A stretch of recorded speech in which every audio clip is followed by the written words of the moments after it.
Hello everyone, I hope you're all doing well and that this video finds you all happy and healthy. And for all of you boxing freaks out there, I had made my first boxing video on the new channel, Fight Film, the link to which will be popping up on your screen at the end of this video. So go check that out and subscribe if boxing content is what you're interested in. But onto this video here. I wanted to kind of tie my last video, a follow-up on my last video entitled, quote, "Kale is toxic," unquote, with this one. So without any further ado, before we delve deep, let's just read. And this article comes from medicaldaily.com and it's entitled, quote, "The Vegetarian Gene. A plant-based diet causes lasting genetic mutations that could increase cancer risk," unquote. Well, let's continue reading. Eating only vegetables may have permanently altered the human genome. A new study suggests that the saying, "you are what you eat," is more than just an old adage. According to the research led by scientists from Cornell University, cultures that have adhered to strictly vegetarian diets for many generations have developed a unique genetic mutation that could put them at an increased risk for heart disease and colon cancer. Unquote. Two diseases that are often blamed on meat, right? Simply because some studies have found a correlation between eating, the consumption of meat, and these two diseases. Well, that's interesting because this study finds a correlation between a vegetarian diet, a diet with no meat in it, and these same two diseases. So, well, I guess if you believe that meat causes these diseases based on the science, you're going to have to say that, well, eating vegetables does as well. Or in other words, just eating food causes these diseases, right? If you want to be consistent, honest. And there's actually a lot more research than that. But anyway, am I saying that eating a vegetarian diet causes these diseases? I don't know. I could see how eating vegetables will cause colon cancer, seeing as we can't digest cellulose, and plant fiber is a known irritant to our colon because when 2.6 million years ago or so, and this isn't controversial, vegans, this is accepted evolutionary theory. This is not controversial. Just because you have some wacko animal rights activists who say that we're frugivores, that doesn't change reality. And the reality, or at least as it is accepted by the scientific community, is that 2.6 million years ago or so is where we split from chimps, basically, well, so to speak. We came down from the tree and switched from an omnivorous diet that was high in fruit to a diet that was primarily meat-based diet, right? Because of climatic changes and the fact that we spread to all over the world. We went to live in parts of the world that you couldn't grow anything, ever. Certain parts you could only grow stuff for a couple months out of the year. The equator had a very short growing period compared to what it is today. Growing season. Okay? Anyway. And as that happened, our colons have shrunk. Other things have happened that I'll talk about in other videos. But just looking at a colon, it shrank. Well, why? Well, because we were no longer loading it full of plant fibers, which is what a gorilla does or a chimpanzee does, right? They have huge colons, which is why when you look at their midsection, they're huge, wide midsection. Our midsections are narrow because we switched to a more nutrient-rich source of food, so you didn't need as much food in there, first and foremost. And it's a lot easier to digest meat, contrary to the lies that you've been told. It was because it was a lot easier to digest this meat.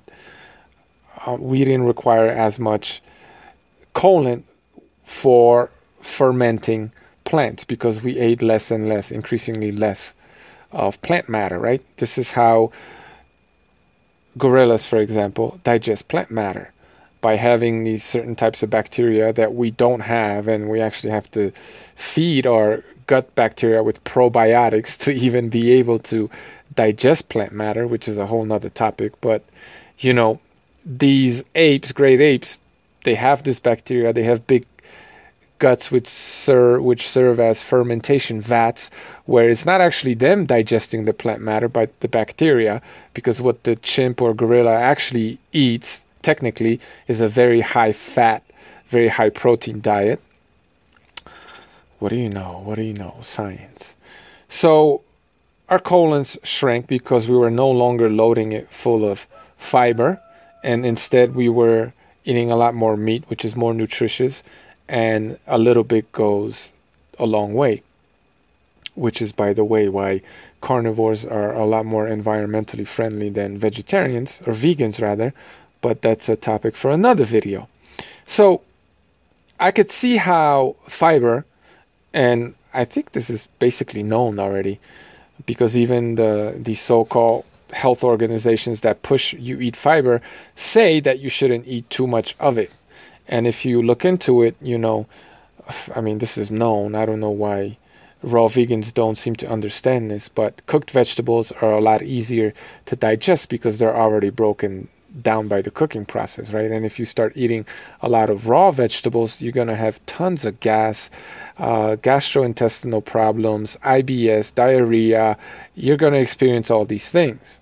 You just will if you eat tons and tons of raw vegetables. That is just what happens to us, because the fiber, we can't digest cellulose. We can't digest it. And certain types of fiber, insoluble fiber in vegetables, in plants, irritate our colon, which is why the vegan diet, highly vegetarian diet, primarily a vegetarian diet, you could see why it would cause colon cancer, right?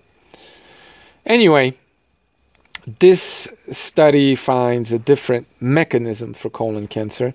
It talks about omega-6 and 3 essential fatty acids. You could read on if you want to check it out. But I just wanted to talk briefly about the fact that there are, lots of studies that, even though certain studies find correlation between meat consumption and cancer, the problem with those studies is that, well, those people eat primarily vegetables.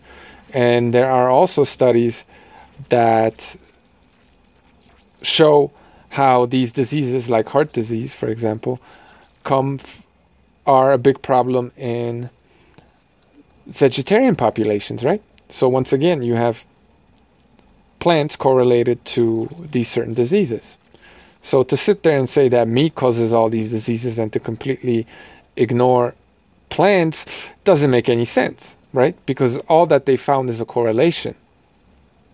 Now, does it make sense to say that both plants and meat cause these diseases? No, it doesn't. That means that a lot more study has to be done, or we just have to be honest about the research, and we have to look at all the research, not just cherry pick studies, and get to the bottom of it, which, given the current agenda, doesn't really bode well for the people that want to sell you, sheep food that's 2 cents a pound, let's say, for $5 a pound, right?